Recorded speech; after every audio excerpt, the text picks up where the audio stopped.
Hi everyone, welcome to study word classes. तो friends, आज हम लोग क्वेश्चन करने वाले हैं। ये सारे क्वेश्चन आपके प्रीवियस के क्वेश्चन है, ठीक है। तो ये डाउट मत रखना। साथ ही साथ ये क्लास जो है आपको डेली 2 बजे मिलती है। ये क्लास बीपीएससी की चल रही है। इसमें हम लोग डिस्कस करते हैं जीके जीएस। तो आप लोग 2 बजे वाली क्लास डेली ज्वाइन करिएगा। इसमें हम लोग डेली सीरीज डिस्कस करते हैं, यानी जो आपका एससीईआरटी चैप्टर वाइज डिस्कस कर रहे हैं। साथ ही साथ प्रीवियस के क्वेश्चन भी करते हैं। तो इस टाइम हम लोग प्रीवियस के क्वेश्चन कर रहे हैं। जल्दी आपकी फिर से जो है एससीईआरटी सीरीज है वो हम लोग जल्दी स्टार्ट करेंगे, क्योंकि आपका जो एग्जाम है 10 जून एंड 11 जून को। तो बीच बीच में हम लोग प्रीवियस के क्वेश्चन भी करते रहेंगे, साथ ही चैप्टर वाइज भी डिस्कस करते रहेंगे। तो ये जो क्लास है डेली 2 बजे मिलती है। अगर आप चैनल पर पहली बार आए हो तो वीडियो को लाइक करके चैनल को भी सब्सक्राइब कर लीजिएगा, सो दैट यहाँ से आपको सारी इंफॉर्मेशन मिलती है टीचिंग से रिलेटेड। एंड साथ ही साथ आपको क्लासेस भी मिलती है। बीपीएससी की जो क्लास है वो 2 बजे मिलती है। साथ ही साथ सीटेट की जो क्लासेस हैं वो आपको डेली 3 बजे एंड 5 बजे मिलती है। चाहे पेपर 1 की प्रिपरेशन कर रहे हो या पेपर 2 की प्रिपरेशन कर रहे हो, ये क्लास सभी के लिए बेनिफिट रहेगी। क्योंकि 3 बजे जो क्लास है उसमें हम लोग सीडीपी है, हिंदी है, ईवीएस है, मैथ है, वो डिस्कस करते हैं। जो 5 बजे की क्लास है उसमें हम लोग एसएसटी डिस्कस करते हैं। तो आप लोग ज्वाइन कर सकते हैं अगर आप सीटेट की प्रिपरेशन कर रहे हैं।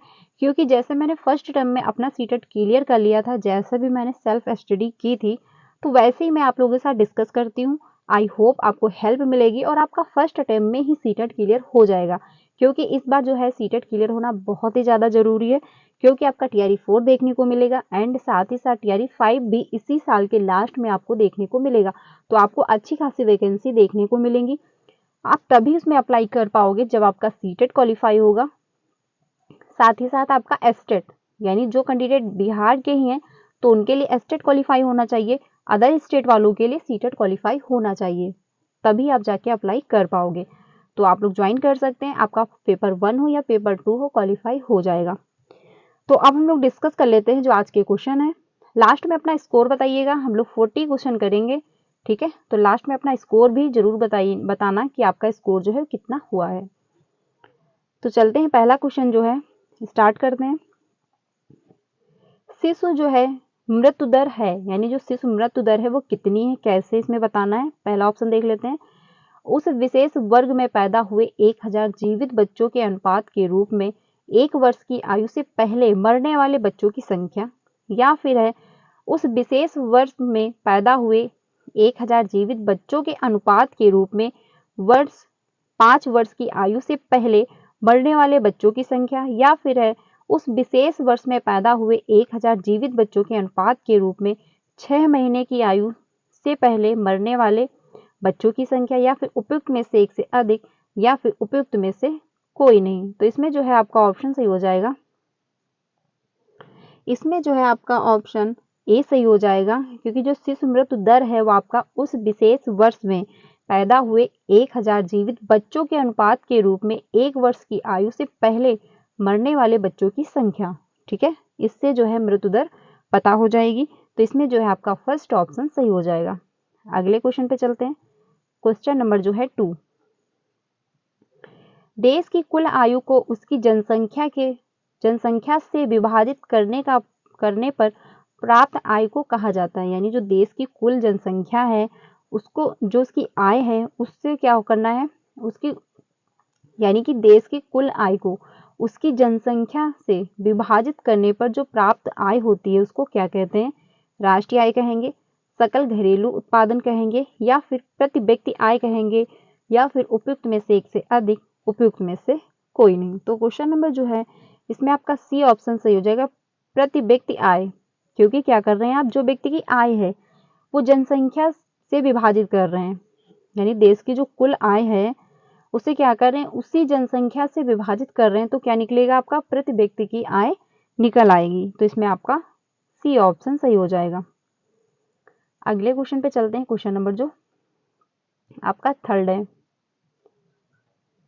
यूएनडीपी द्वारा प्रकाशित मानव विकास रिपोर्ट में देशों की तुलना किस आधार पर की गई है, ठीक है। तो पहला है प्रति व्यक्ति आय, या फिर स्वास्थ्य की स्थिति, या फिर लोगों की शिक्षा का स्तर, या फिर उपयुक्त में से एक से अधिक, उपयुक्त में से कोई नहीं। तो इसमें जो है आपका डी ऑप्शन सही हो जाएगा, उपयुक्त में से एक से अधिक। यानी जो रिपोर्ट है देश की तुलना किस आधार पर की गई है, तो ये सभी रीजन है, यानी प्रति व्यक्ति की आय भी है, स्वास्थ्य की स्थिति भी, यानी कि जो लोग हैं वो कितने प्रतिशत बीमार रहते हैं, कितने प्रतिशत जो है वो अच्छे मतलब वो बीमार नहीं है, स्वस्थ हैं, साथ ही साथ लोगों की शिक्षा, तो ये सभी पर जो है तुलना की जाती है। तो ये आपका इसमें आपका डी ऑप्शन सही हो जाएगा, यानी कि उपयुक्त में से एक से अधिक। आगे चलते हैं अगले क्वेश्चन पे। अगला जो क्वेश्चन है, वर्तमान और भावी पीढ़ियों के लिए प्राकृतिक संसाधनों को बनाए रखना आर्थिक विकास करना कहलाता है। पहला है नियोजित विकास, सतत विकास, मानव विकास, उपयुक्त में से एक से अधिक, उपयुक्त में से कोई नहीं। तो इसमें जो है आपका बी ऑप्शन सही हो जाएगा, सतत विकास। ठीक है, तो इसमें क्या होगा आपका ऑप्शन जो है बी होगा, यानी कि सतत विकास आपका हो जाएगा। वर्तमान और भावी पीढ़ियों के लिए प्राकृतिक संसाधनों को बनाए रखना, ठीक है, तो जो है आर्थिक विकास कहलाता है वो आपका सतत विकास कहलाएगा। आगे चलते हैं अगले क्वेश्चन पे। अगला जो क्वेश्चन है 5, इसमें जो बात कही गई है 6 से 10 आयु वर्ग के कुल बच्चों में से स्कूल जाने वाले बच्चों के अनुपात प्रतिशत को कहा जाता है। यानी 6 से 10 आयु के जो बच्चे हैं उनमें क्या कहा गया है, बच्चों में स्कूल जाने वाले बच्चों के अनुपात का जो प्रतिशत है को कहा जाता है, क्या कहा जाता है, सकल नामांकन अनुपात, या फिर शुद्ध उपस्थित अनुपात, या फिर जो है शुद्ध नामांकन अनुपात, या फिर उपयुक्त में से एक से अधिक, उपयुक्त में से कोई नहीं। तो क्वेश्चन नंबर जो 5 है इसमें आपका बी ऑप्शन सही हो जाएगा, शुद्ध उपस्थित अनुपात। ठीक है, इसमें आपका बी ऑप्शन सही हो जाएगा। अगले क्वेश्चन पे चलते हैं। अगला जो क्वेश्चन है, निम्नलिखित में से कौन सी गतिविधि प्राथमिक क्षेत्र से संबंधित नहीं है। तो पहला है परिवहन, मछली पकड़ना, बैंकिंग, उपयुक्त में से एक से अधिक, उपयुक्त में से कोई नहीं। बात जो कही गई गतिविधि प्राथमिक क्षेत्र से संबंधित नहीं है। तो क्वेश्चन नंबर जो 6 है इसमें आपका डी ऑप्शन सही हो जाएगा, उपयुक्त में से एक से अधिक। ठीक है, यानी परिवहन जो है वो भी प्राथमिक क्षेत्र के अंतर्गत आए मतलब नहीं आएंगे। मछली पकड़ना हुआ, बैंकिंग हुआ, तो ये इसमें बात कही गई संबंधित नहीं है। तो आपका डी ऑप्शन सही हो जाएगा 6 का, उपयुक्त में से एक से अधिक। आगे चलते हैं क्वेश्चन नंबर 7 पे। 2011 की जनगणना के अनुसार बिहार में निम्नलिखित में से किस जिले में ग्रामीण साक्षरता दर सबसे अधिक है। यानी 2011 की जनगणना हुई है उसमें ये बताना है बिहार जिले में कौन सा ऐसा गांव है जहां पे साक्षरता दर सबसे अधिक है। पहला ऑप्शन है रोहतास और औरंगाबाद, सिवान और पुरिया, या फिर सहरसा और सिवान, या फिर है उपयुक्त में से एक से अधिक, उपयुक्त में से कोई नहीं। तो इसमें जो है आपका क्वेश्चन नंबर 7 इसमें आपका ए ऑप्शन सही हो जाएगा, रोहतास और औरंगाबाद। यानी जो 2011 की जनगणना हुई है उसमें सबसे ज्यादा जो साक्षर हैं मतलब साक्षर लोग हैं, यानी जिनमें सबसे ज्यादा साक्षरता पाई गई है वो आपका रोहतास और औरंगाबाद है। ठीक है, तो ये ध्यान रखना फर्स्ट ऑप्शन हो जाएगा। अगला क्वेश्चन जो है, निम्नलिखित में से कौन सा असंगठित क्षेत्र के अंतर्गत नहीं आता है। यानी जो असंगठित क्षेत्र है उसके अंतर्गत नहीं आता है। पहला है विद्यालय में पढ़ाती एक अध्यापिका, या फिर ठेकेदार के लिए काम करने वाला एक जो है दिहाड़ी मजदूर, या फिर अपने घर में काम करने वाला या वाली हथकरघा बुनकर, या फिर उपयुक्त में से एक से अधिक, उपयुक्त में से कोई नहीं। तो क्वेश्चन नंबर जो 8 है इसमें आपका ए ऑप्शन सही हो जाएगा, विद्यालय में पढ़ाती एक अध्यापिका। बात कही गई असंगठित क्षेत्र के अंतर्गत नहीं आती है। ठीक है, तो यही इसमें जो कोई संगठन तो है नहीं। ठीक है, साथ ही साथ जो ठेकेदार मजदूर होते हैं उसमें लोग जो है ग्रुप बना के भी काम करते हैं, लोग ठेका भी लेते हैं। इसमें भी आपका जो है लोग समूह में काम करेंगे, लेकिन इसमें बात कही गई नहीं, तो आपका फर्स्ट ऑप्शन सही हो जाएगा। अगले क्वेश्चन पे चलते हैं। ऋण की शर्तों में संपार्श्विक जो है सहित शामिल है। तो इसमें पहला है ब्याज दर, पुनः भुगतान का तरीका, अगला है दस्तावेजीकरण की आवश्यकता, उपयुक्त में से एक से अधिक, उपयुक्त में से कोई नहीं। तो इसमें जो है आपका सही हो जाएगा क्वेश्चन नंबर 9, इसमें आपका डी ऑप्शन सही हो जाएगा, उपयुक्त में से एक से अधिक। ठीक है, आगे चलते हैं। क्वेश्चन नंबर जो 10 है, सरकार द्वारा निर्धारित व्यापार बाधाओं या प्रतिबंधों को हटाना कहलाता है। पहला है भूमंडलीकरण, निजीकरण जो है, विनिवेश जो है, या फिर उपयुक्त में से एक से अधिक, उपयुक्त में से कोई नहीं। तो इसमें बात जो कही गई है, सरकार द्वारा निर्धारित व्यापार बाधाओं पर प्रतिबंधों को हटाना। तो क्वेश्चन नंबर जो 10 है, इसमें आपका ई ऑप्शन से हो जाएगा, उपयुक्त में से कोई नहीं। ठीक है, आगे चलते हैं क्वेश्चन नंबर 11 पे। 11 जो है, निवारण पाने के उपभोक्ता अधिकार के अंतर्गत आता है। पहला है अनुचित व्यापार कार्यप्रणाली के विरुद्ध अधिकार, या फिर शोषण के विरुद्ध अधिकार, या फिर सेवा जो है, सेवा प्राप्त करना जारी रखने या न रखने का अधिकार, या फिर उपयुक्त में से एक से अधिक, उपयुक्त में से कोई नहीं। तो इसमें बात कही गई निवारण पाने के उपभोक्ता अधिकार के अंतर्गत आता है। तो इसमें कौन सा ऑप्शन ऐसा सही है जो इसके अंतर्गत आता है? तो क्वेश्चन नंबर जो 11 है, इसमें आपका डी ऑप्शन सही हो जाएगा, उपयुक्त में से एक से अधिक, यानी ये भी ऑप्शन सही है आपका, ये भी सही, ये भी सही है। ठीक है, तो इसमें आपका डी ऑप्शन सही हो जाएगा। क्वेश्चन नंबर 12 पे चलते हैं। अगला जो क्वेश्चन है, निम्नलिखित में से कौन सा कथन जो है, ठीक है, कोपरा के बारे में सत्य है? पहला है, यह उपभोक्ता संरक्षण अधिनियम 1986 के अधिनियम जो है को संदर्भित करता है, या फिर कोपरा के तहत 2 स्तरीय अर्ध नगर पालिका मशीनरी स्थापित की गई थी, या फिर कोपरा केवल वस्तुओं पर लागू होता है, या फिर उपयुक्त में से एक से अधिक, उपयुक्त में से कोई नहीं। तो क्वेश्चन नंबर जो 12 है, इसमें आपका फर्स्ट ही ऑप्शन सही होगा, उपभोक्ता संरक्षण अधिनियम 1986 के अधिनियम को संदर्भित करता है। ठीक है, तो इसमें आपका फर्स्ट ऑप्शन सही हो जाएगा। अगले क्वेश्चन पे चलते हैं। अगला क्वेश्चन है, गरीबी कम करने के लिए बिहार सरकार द्वारा निम्नलिखित में से कौन सी योजना शुरू की गई है? तो पहला है जो आपका मनरेगा, या फिर है आपका जीविका, या फिर है MMUY, और है आपका उपयुक्त में से एक से अधिक, उपयुक्त में से कोई नहीं। यानी जो मनरेगा है आपका ये होगा, या फिर जीविका है, या फिर MMUY है। तो इसमें जो है आपका 13, इसमें आपका बी ऑप्शन सही हो जाएगा। ठीक है, जीविका जो है ये आपका ऑप्शन सही होगा। आगे चलते हैं। अगला क्वेश्चन है, किसी देश में खाद्य सुरक्षा तभी जो है सुनिश्चित होती है जब, यानी जो खाद्य सुरक्षा है तभी सुनिश्चित की जाती है जब, पहला ऑप्शन है भोजन की उपलब्धता हो, या फिर अभिगम्यता हो, या फिर सामर्थ्य हो, या फिर उपयुक्त में से एक से अधिक, उपयुक्त में से कोई नहीं। तो इसमें जो है आपका ऑप्शन सही हो जाएगा डी, उपयुक्त में से एक से अधिक। ठीक है, आगे चलते हैं। यानी कि इसमें जो है सारे ऑप्शन सही, यानी भोजन की उपलब्धता भी होनी चाहिए, अभिगम्यता भी हो, जो है समर्थ भी हो लोग, तो इसमें आपका डी ऑप्शन सही हो जाएगा। आगे चलते हैं। अंत्योदय जो है अन्न योजना जुड़ी है, पहला ऑप्शन है मध्यांतर आहार से, या फिर सार्वजनिक वितरण प्रणाली से, या फिर खाद्य पोषण से, या फिर उपयुक्त में से एक से अधिक, उपयुक्त में से कोई नहीं। तो इसमें जो है आपका ऑप्शन सही हो जाएगा बी। क्वेश्चन नंबर जो 15 है, इसमें आपका बी ऑप्शन सही है, सार्वजनिक वितरण प्रणाली से। ठीक है, तो इसमें आपका बी ऑप्शन सही हो जाएगा।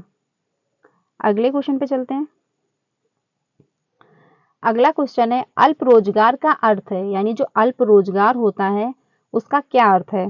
पहला है जब लोग काम करने के इच्छुक नहीं हैं, या फिर जब लोग अपनी क्षमता से कम काम कर रहे हों, या फिर जब लोग ठीक से काम नहीं कर रहे हों, या फिर उपयुक्त में से एक से अधिक, उपयुक्त में से कोई नहीं। तो इसमें जो है आपका बी ऑप्शन से हो जाएगा, जब लोग अपनी क्षमता से कम काम कर रहे हों, तो इसको क्या कहते हैं? अल्प रोजगार कहते हैं। इसमें आपका बी ऑप्शन सही हो जाएगा। आगे चलते हैं अगले क्वेश्चन पे। अगला क्वेश्चन जो है, इसमें बात कही गई है, निम्नलिखित में से कौन से देश में रोजगार स्तर पर पंचवर्षीय सर्वेक्षण करता है? ठीक है, पहला ऑप्शन है राष्ट्रीय प्रतिदर्श सर्वेक्षण संगठन, या फिर भारत की जनगणना, श्रम एवं रोजगार मंत्रालय, उपयुक्त में से एक से अधिक, उपयुक्त में से कोई नहीं। बात जो की जा रही है देश में रोजगार स्तर पर पंचवर्षीय जो सर्वेक्षण होता है, इसमें आपको बताना है कौन सा जो है ऑप्शन सही है। तो पहला जो है राष्ट्रीय प्रतिदर्श सर्वेक्षण संगठन, तो क्वेश्चन नंबर जो 17 है इसमें आपका फर्स्ट ही ऑप्शन सही होगा, राष्ट्रीय प्रतिदर्श सर्वेक्षण संगठन। ठीक है, इसमें आपका फर्स्ट ऑप्शन सही हो जाएगा। अगले क्वेश्चन पे चलते हैं। अगला क्वेश्चन है सकल घरेलू उत्पाद में क्षेत्रों के योगदान का उच्चतम से निम्नतम तक का सही क्रम चुनिए, यानी उच्चतम से निम्नतम का जो सही क्रम है वो कौन सा है? तृतीय क्षेत्र, निर्माण क्षेत्र, कृषि क्षेत्र, या फिर कृषि क्षेत्र, तृतीय क्षेत्र, निर्माण क्षेत्र, या फिर निर्माण क्षेत्र, कृषि क्षेत्र, या फिर तृतीय क्षेत्र, उपयुक्त में से एक से अधिक, उपयुक्त में से कोई नहीं। तो क्वेश्चन नंबर जो आपका 18 है इसमें जो आपका ऑप्शन होगा फर्स्ट सही, यानी तृतीय क्षेत्र, निर्माण क्षेत्र और कृषि क्षेत्र, ये आपका उच्चतम से निम्न की तौर निम्न की तरफ जाने को पूछा है, तो आपका फर्स्ट ऑप्शन सही हो जाएगा। लेकिन यहीं पे अगर पूछ लेता निम्नतम से उच्चतम की ओर, तो आपका ऑप्शन हो जाता सेकंड। ठीक है, क्योंकि पहले कृषि, लेकिन आपका सेकंड भी नहीं होगा, क्योंकि पहले आएगा कृषि, फिर आएगा निर्माण क्षेत्र, फिर आएगा तृतीय क्षेत्र। ठीक है, अगर लेकिन ये ध्यान रखना अगर ऐसे पूछ लिया जाए कि निम्नतम से उच्चतर पूछ ले, अगर क्वेश्चन को घुमा दे तो ऑप्शन भी वो उसी हिसाब से जो है बनाएंगे। तो ध्यान रखना इसमें आपका कृषि क्षेत्र होगा पहले, फिर निर्माण क्षेत्र होगा, फिर तृतीय क्षेत्र होगा। लेकिन क्वेश्चन में जो पूछा गया उच्चतम से निम्नतम की ओर, तो आपका फर्स्ट ऑप्शन सही हो जाएगा, यानी तृतीय क्षेत्र, निर्माण क्षेत्र और कृषि क्षेत्र। ठीक है, इसमें आपका फर्स्ट ऑप्शन सही हो जाएगा। अगले क्वेश्चन पे चलते हैं। ये ध्यान रखना कैसे अगर पूछ लेगा तो आंसर उसका आप तुरंत बदल जाएगा। आगे चलते हैं। अगला जो क्वेश्चन है वैश्वीकरण की प्रक्रिया को सुगम बनाया है। पहला ऑप्शन है व्यापार और निवेश नीतियों के उदारीकरण ने, कृषि क्षेत्र में वृद्धि ने, उच्च टेरिफ दर ने, या फिर उपयुक्त में से एक से अधिक, उपयुक्त में से कोई नहीं। तो इसमें जो है आपका ए ऑप्शन सही हो जाएगा, वैश्वीकरण की प्रक्रिया को जो सुगम बनाया है व्यापार और निवेश नीतियों के उदारीकरण ने। ठीक है, तो इसमें आपका जो है फर्स्ट ऑप्शन सही हो जाएगा। अगले क्वेश्चन पे चलते हैं। अगला है 20 क्वेश्चन, बहुराष्ट्रीय कंपनियों द्वारा भूमि जो है भवन आदि जैसी संपत्ति खरीदने के लिए खर्च किया गया धन कहलाता है। यानी अगर आपने भूमि खरीदी, भवन खरीदा, तो इसमें जो पैसा खर्च हुआ है उसको क्या कहा जाएगा? घरेलू निवेश कहा जाएगा, या फिर विदेशी मुद्रा कहा जाएगा, या फिर विदेशी निवेश कहा जाएगा, या फिर उपयुक्त में से एक से अधिक, उपयुक्त में से कोई नहीं। तो क्वेश्चन नंबर जो 20 है इसमें आपका सी ऑप्शन सही होगा, विदेशी निवेश उसको कहेंगे। यानी कि बहुराष्ट्रीय कंपनियों द्वारा, जैसे कि मान लीजिए अगर बहुराष्ट्रीय कंपनियां हैं, अगर उन्होंने भूमि खरीद ली या फिर भवन खरीदा या फिर जैसे कि घर हुआ, तो उसमें जो खर्च होगा पैसा उसको क्या कहेंगे? विदेशी निवेश कहा जाएगा। तो ये ध्यान रखना, इसमें आपका सी ऑप्शन सही हो जाएगा। अगले क्वेश्चन पे चलते हैं। अगला जो क्वेश्चन है एक परिसंपत्ति जैसे उधारकर्ता ऋणदाता की पुनर्भुगतान गारंटी के रूप में उपयोग करता है उसे कहा जाता है। पहला ऑप्शन है अग्रिम, जमा राशि, संपार्श्विक, या फिर उपयुक्त में से एक से अधिक, उपयुक्त में से कोई नहीं। तो 21 का सी ऑप्शन सही हो जाएगा, संपार्श्विक कहा जाएगा, जिसमें बात ये कही गई उधारकर्ता ऋणदाता की पुनर्भुगतान गारंटी के रूप में उपयोग करता है, तो उसको क्या कहा जाएगा? संपार्श्विक कहा जाएगा। आगे चलते हैं क्वेश्चन नंबर 22 पे। क्वेश्चन नंबर जो 22 है इसमें बात कही गई वस्तु विनिमय प्रणाली के बारे में निम्नलिखित में से कौन सा सत्य नहीं है? यानी वस्तु विनिमय प्रणाली जो है, पहला ऑप्शन है विनिमय के माध्यम के रूप में धन की उपलब्धता, या फिर इच्छाओं का दोहरा संयोग, या फिर विनिमय के लिए वस्तुओं की उपलब्धता, उपयुक्त में से एक से अधिक, उपयुक्त में से कोई नहीं। तो क्वेश्चन नंबर जो 22 है इसमें आपका ए ऑप्शन सही हो जाएगा, विनिमय के माध्यम के रूप में धन की उपलब्धता। ठीक है, तो इसमें आपका फर्स्ट ऑप्शन सही हो जाएगा, क्योंकि यही जो है पूछा है नहीं, तो इसमें आपका फर्स्ट ही है, फर्स्ट ऑप्शन आपका सही हो जाएगा। अगले क्वेश्चन पे चलते हैं। अगला क्वेश्चन है 23, ऋण के औपचारिक स्रोतों के कामकाज की निगरानी डैश डैश द्वारा की जाती है। पहला, केंद्र सरकार, वित्त मंत्रालय या फिर भारतीय रिजर्व बैंक, उपयुक्त में से एक से अधिक, उपयुक्त में से कोई नहीं। तो क्वेश्चन नंबर जो 23 है इसमें आपका सी ऑप्शन सही हो जाएगा, भारतीय रिजर्व बैंक। ठीक है, यानी जो ऋण के औपचारिक स्रोतों के कामकाज की निगरानी कर रहा है वो आपका भारतीय रिजर्व बैंक होता है। तो इसमें आपका सी ऑप्शन सही हो जाएगा। अगले क्वेश्चन पे चलते हैं। 24 जो है, बिहार की विकास दर के बारे में निम्नलिखित में से कौन सा कथन गलत है। ठीक है, यानी जो बिहार राज्य है उसके विकास की दर है, उसमें कौन सा एक स्टेटमेंट इसमें से गलत है उसके बारे में।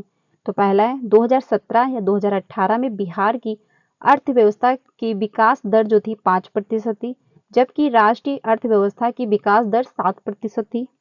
अगला है 2016 और 2017 में तृतीय क्षेत्र द्वारा उच्चतम विकास दर जो है दर्ज की गई, या फिर 2016-2017 में निर्माण क्षेत्र द्वारा उच्चतम विकास दर जो है दर्ज की गई, या फिर उपयुक्त में से एक से अधिक, उपयुक्त में से कोई नहीं। तो क्वेश्चन नंबर जो 24 है इसमें आपका डी ऑप्शन से हो जाएगा, उपयुक्त में से एक से अधिक, यानी जो ये सारे हैं स्टेटमेंट ये सभी गलत हैं।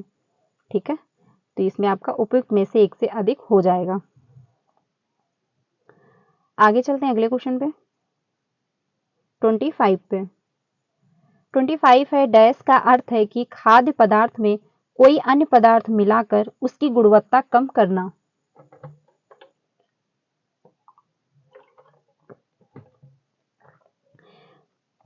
यानी कि डैश का अर्थ है खाद्य पदार्थ में कोई अन्य पदार्थ मिलाकर के उसकी जो गुणवत्ता है उसको कम कर दिया जाएगा। तो पहला है निम्न गुणवत्ता वाला उत्पाद, या फिर मिलावट, या फिर सम्मिश्रण, या फिर उपयुक्त में से एक से अधिक, उपयुक्त में से कोई नहीं। तो क्वेश्चन नंबर जो 25 है इसमें आपका बी ऑप्शन से हो जाएगा, मिलावट। क्योंकि मिलावट के द्वारा ही, जैसे कि मान लीजिए दूध है, दूध में अगर पानी मिला दिया जाए तो पता तो नहीं चलेगा, साथ ही साथ क्या होगा कि उसकी जो गुणवत्ता है वो कम हो जाएगी, यानी जो दूध की मात्रा है वो कम हो गई। तो क्या हुआ, उसमें मिलावट हुई, यानी जो आपने पानी मिला दिया इस वजह से जो दूध की गुणवत्ता थी वो कम हो गई। तो इसमें आपका 2 ऑप्शन से हो जाएगा, यानी कि मिलावट। यानी कि किसी भी खाद्य पदार्थ में अगर आप मिलावट कर देंगे तो उसकी जो गुणवत्ता है वो कम हो जाएगी। अगले क्वेश्चन पे चलते हैं। जीवन और संपत्ति के लिए खतरनाक वस्तुओं और सेवाओं का जो है विपणन डैश डैश के अंतर्गत आता है। पहला है संरक्षित क्षेत्र, मतलब संरक्षित होने का अधिकार, या फिर सूचित होने का अधिकार, या फिर आश्रित होने का अधिकार, या फिर उपयुक्त में से एक से अधिक, उपयुक्त में से कोई नहीं। तो क्वेश्चन नंबर 26 है इसमें आपका फर्स्ट ऑप्शन से हो जाएगा, संरक्षित होने का अधिकार। ठीक है, क्योंकि जीवन और संपत्ति के लिए खतरनाक वस्तुओं और सेवाओं का जो विपणन है वो आपका संरक्षित होने का अधिकार होगा। इसमें आपका फर्स्ट ऑप्शन सही हो जाएगा। क्वेश्चन नंबर 27 पे चलते हैं। अगला जो क्वेश्चन है, निम्नलिखित में से मुद्रा के आधुनिक रूप की कौन सी महत्वपूर्ण विशेषता है। पहला ऑप्शन है यह देश की सरकार द्वारा अधिकृत है, या फिर यह कीमती धातु से बना है, या फिर यह वाणिज्य बैंकों द्वारा जारी किया जाता है, या फिर उपयुक्त में से एक से अधिक, उपयुक्त में से कोई नहीं। तो क्वेश्चन नंबर जो 27 है इसमें आपका फर्स्ट ऑप्शन सही हो जाएगा, यह देश की सरकार द्वारा जो है अधिकृत है। ठीक है, इसमें आपका फर्स्ट ऑप्शन सही हो जाएगा। 28 पे चलते हैं। 28 जो क्वेश्चन है इसमें बात कही गई है मानव विकास रिपोर्ट। ये कुछ जो आप लोगों को इस टाइम क्लासेस मिल रही हैं इसमें हम लोग, यानी सबसे इंपॉर्टेंट जो बात है एक हम लोग कर लेते हैं। ये क्लास आपको प्रीवियस के क्वेश्चन मिल रहे हैं डेली, इस टाइम हम लोग 1-2 क्लासेस प्रीवियस के क्वेश्चन कर लेंगे। उसके बाद हम लोग क्या डिस्कस करने वाले, जो आपका इंडियन नेशनल मूवमेंट है। ठीक है, इंडियन नेशनल जो मूवमेंट है इसकी क्लास आपको जल्दी मिलने वाली है, यानी कि 2-3 दिन में आपको मिलेगी। तो वो क्लास बहुत ज़्यादा इंपॉर्टेंट है, क्योंकि आपके एग्जाम में पूछता है यहाँ से क्वेश्चन इंडियन नेशनल मूवमेंट। तो वो क्लास आप लोग ज्वाइन करना, चाहे आप सीटेट की प्रिपरेशन कर रहे हो या फिर बीपीएससी की। ठीक है, तो ये टॉपिक सभी के लिए बहुत ज़्यादा इंपॉर्टेंट है। ये क्लास आपको 2 से 3 दिन में मिल जाएगी, क्योंकि प्रीवियस के कुछ क्वेश्चन रह गए, वो भी हम लोग डिस्कस कर लेते हैं। फिर हम लोग इंडियन नेशनल मूवमेंट के क्लासेस लेंगे, क्योंकि टॉपिक बहुत ज़्यादा इंपॉर्टेंट है और आपका जो एग्जाम है वो 10 जून एंड 11 जून को है, तो अब ज़्यादा टाइम बचा नहीं है, इसलिए इस पर हम लोग जल्दी क्लास बनाने वाले हैं। ठीक है, तो ये क्लास आपको 2 से 3 दिन में मिल जाएगी। तो चैनल को सब्सक्राइब कर लेना अगर आपने सब्सक्राइब नहीं किया है, ताकि आपको क्लासेस टाइम से मिल जाएं। अगला क्वेश्चन है, यानी कि इंडियन नेशनल मूवमेंट जो है आपको एक दिन बाद मिल जाएगा। ठीक है, तो आप लोग ज्वाइन कर सकते हैं। अगला क्वेश्चन है, मानव विकास रिपोर्ट 2023 के अनुसार निम्नलिखित में से कौन सा देश HDI में भारत के ऊपर है? पाकिस्तान, नेपाल, बांग्लादेश। उपयुक्त में से एक से अधिक, उपयुक्त में से कोई नहीं। तो क्वेश्चन नंबर जो 28 है, इसमें आपका ऑप्शन सही हो जाएगा सी, जो है बांग्लादेश। ठीक है, तो इसमें आपका सी ऑप्शन सही हो जाएगा, क्योंकि प्रीवियस के क्वेश्चन में एक और सेट है, वो हम लोग डिस्कस कर लेंगे, फिर जो है इंडियन नेशनल मूवमेंट डिस्कस करने वाले हैं। तो आपको एक दिन यानी कल जो है आपको क्लास मिलेगी, बाकी एक दिन बाद आपको इंडियन नेशनल मूवमेंट की क्लास मिलेगी, तो उसको जरूर ज्वाइन करना, वो बहुत ज़्यादा इंपॉर्टेंट होगी सभी के लिए। अगला क्वेश्चन है, निम्नलिखित में से कौन सा एक नवीकरणीय संसाधन है? आपका भूजल है, प्राकृतिक गैस है, पेट्रोलियम है, या फिर उपयुक्त में से एक से अधिक, उपयुक्त में से कोई नहीं। तो क्वेश्चन नंबर जो 29 है, इसमें आपका फर्स्ट ऑप्शन सही हो जाएगा, भूजल। ठीक है, तो आपका फर्स्ट ऑप्शन सही हो जाएगा। अगले क्वेश्चन पे चलते हैं। उसमें हम लोग क्या, जो इंडियन नेशनल मूवमेंट है क्लास मिलेगी आपको, उसमें हम लोग पहले तो टॉपिक समझेंगे, साथ ही साथ क्वेश्चन भी समझेंगे कि उस टॉपिक से क्वेश्चन कैसे बन सकते हैं। तो वो क्लास आपको बहुत जो है हेल्प करेगी, क्योंकि वहाँ से क्वेश्चन भी बहुत सारे पूछे जाते हैं, इसलिए वो क्लास आपको 2 दिन बाद मिल जाएगी। तो आप लोग उसको जरूर ज्वाइन करिएगा, यानी कि एक दिन या 2 दिन बाद आपको मिल जाएगी। अगला क्वेश्चन है, आर्थिक गतिविधियों को किसके आधार पर सार्वजनिक और निजी क्षेत्र में वर्गीकृत किया जाता है? तो पहला है आर्थिक गतिविधि की प्रकृति, या फिर परिसंपत्तियों का स्वामित्व और सेवाओं की डिलीवरी, या फिर किसी उद्यम में श्रमिकों की संख्या, या फिर उपयुक्त में से एक से अधिक, उपयुक्त में से कोई नहीं। तो क्वेश्चन नंबर जो 30 है, इसमें आपका बी ऑप्शन सही हो जाएगा, परिसंपत्तियों का स्वामित्व और सेवाओं की डिलीवरी। ठीक है, तो आपका बी ऑप्शन सही हो जाएगा। अगले क्वेश्चन पे चलते हैं, 31 पे। अगला जो क्वेश्चन है, निम्नलिखित में से बिहार के किस जिले की जनसंख्या 2001-2011 के दशकीय वृद्धि दर जो है 25% से अधिक है? दरभंगा है, सिवान है, नवादा है, उपयुक्त में से एक से अधिक, उपयुक्त में से कोई नहीं। तो क्वेश्चन नंबर जो 31 है, इसमें आपका ई ऑप्शन से हो जाएगा, यानी कि उपयुक्त में से कोई नहीं। ठीक है, तो ये भी ध्यान रखना, बहुत सारे क्वेश्चन आपको ऐसे मिलेंगे जो उपयुक्त में से कोई नहीं भी होगा, तो आपका इसमें ई ऑप्शन सही हो जाएगा। अगले क्वेश्चन पे चलते हैं, निम्नलिखित में से कौन सा नदी पशुपालन कार्यक्रम का उद्देश्य नहीं है?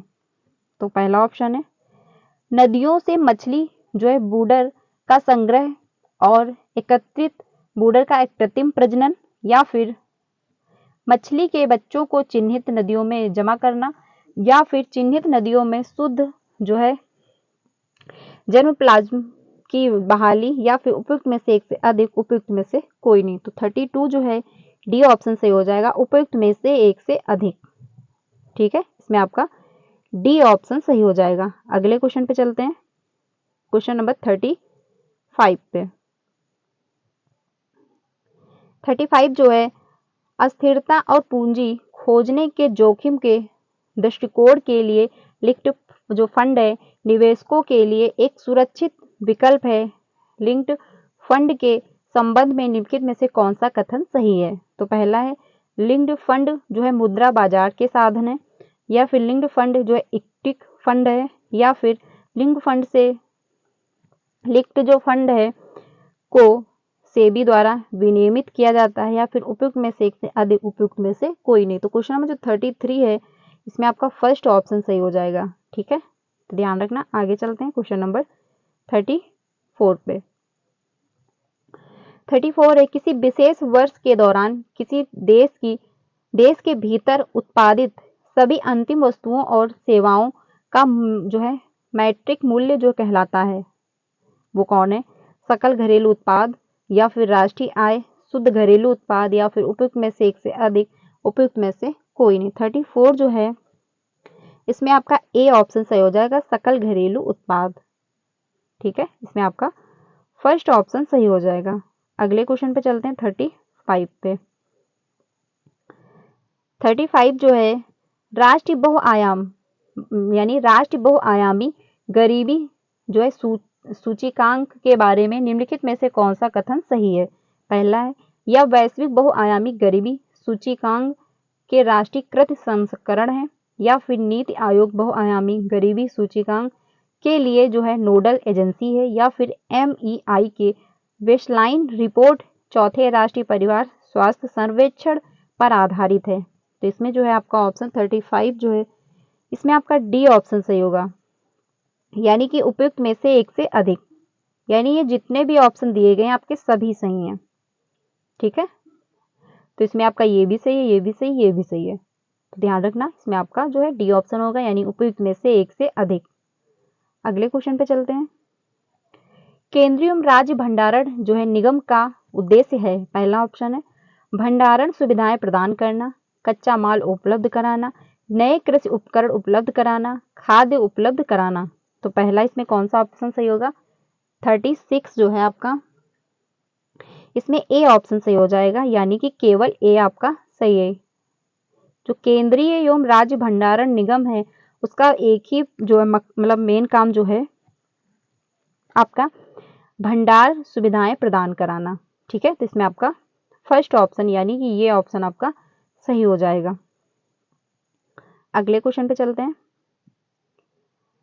अगला क्वेश्चन है भारत में मुद्रा आपूर्ति के संबंध में निम्नलिखित में से कौन सा कथन सत्य है? तो पहला है M3 सबसे अधिक तरल मुद्रा आपूर्ति माफ है, M2 सबसे अधिक तरल मुद्रा आपूर्ति माफ है, M1 सबसे अधिक तरल मुद्रा आपूर्ति माफ है, या फिर उपयुक्त में से एक से अधिक, उपयुक्त में से कोई नहीं। तो 37 जो है इसमें आपका सी ऑप्शन से हो जाएगा, MA सबसे अधिक तरल मुद्रा आपूर्ति माफ है। ठीक है, इसमें आपका सी ऑप्शन सही हो जाएगा। अगले क्वेश्चन पे चलते हैं। अगला क्वेश्चन है निम्नलिखित में से कौन सी बिहार में जलवायु जो है लचीले कृषि कार्यक्रम की विशेषता है?